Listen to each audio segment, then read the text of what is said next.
Bonjour et bienvenue sur Recette Papette. Aujourd'hui, la recette du tiramisu au Nesquik. Pour cela, nous avons besoin de 5 œufs, 500 g de mascarpone, une pincée de sel, 24 biscuits à la cuillère, 200-250 g de poudre de chocolat type Nesquik, plus ou moins un demi-litre de lait. Passons maintenant à la réalisation de la recette. Pour commencer, on va prendre deux grands bols et on va séparer les jaunes des blancs de nos œufs. On va saler nos blancs, on va mettre le bol avec les blancs de côté et par-dessus nos jaunes, on va ajouter 5-6 cuillères à soupe de Nesquik. Avec une fourchette, on va piquer nos jaunes et on va mélanger les jaunes avec le Nesquik. Maintenant, on va monter nos blancs en neige à l'aide du batteur électrique. Une fois nos blancs en neige bien fermes, on va mettre notre mascarpone dans la préparation de jaune et de Nesquik. Puis, avec le batteur, on va bien mélanger le tout. Avec une maryse, on va intégrer les blancs en neige à notre préparation de mascarpone et de Nesquik.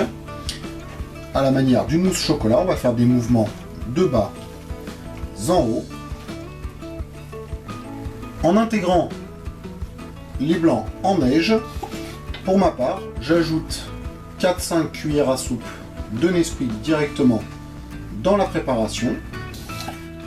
Dans une assiette creuse ou dans un plat un peu haut, on va mettre notre lait et le Nesquik.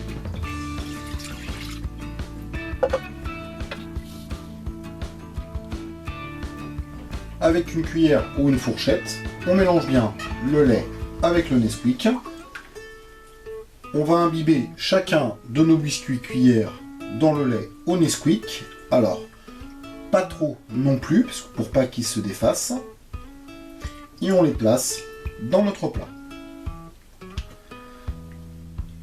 Par-dessus les 18 premiers biscuits à la cuillère, on va ajouter la moitié de notre crème de mascarpone.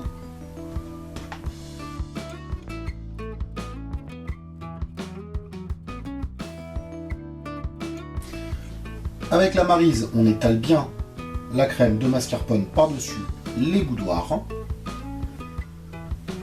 On va monter le deuxième étage en imbibant les 18 autres biscuits à la cuillère.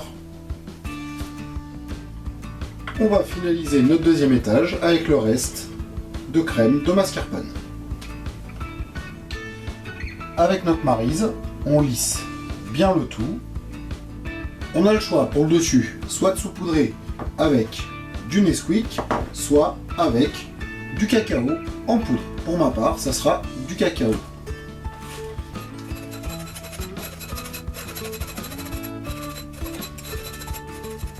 J'en profite pour vous demander de partager un maximum la recette sur vos réseaux sociaux et de mettre un petit j'aime à cette vidéo, ainsi que de vous abonner à notre chaîne. On va réserver notre tiramisu au minimum 4 à 6 heures au réfrigérateur, le must étant de le laisser toute une nuit, voire 24 heures. Et voilà, après quelques heures au réfrigérateur, notre tiramisu au Nesquik est prêt à être dégusté. Bon appétit et à bientôt sur Recette Papette.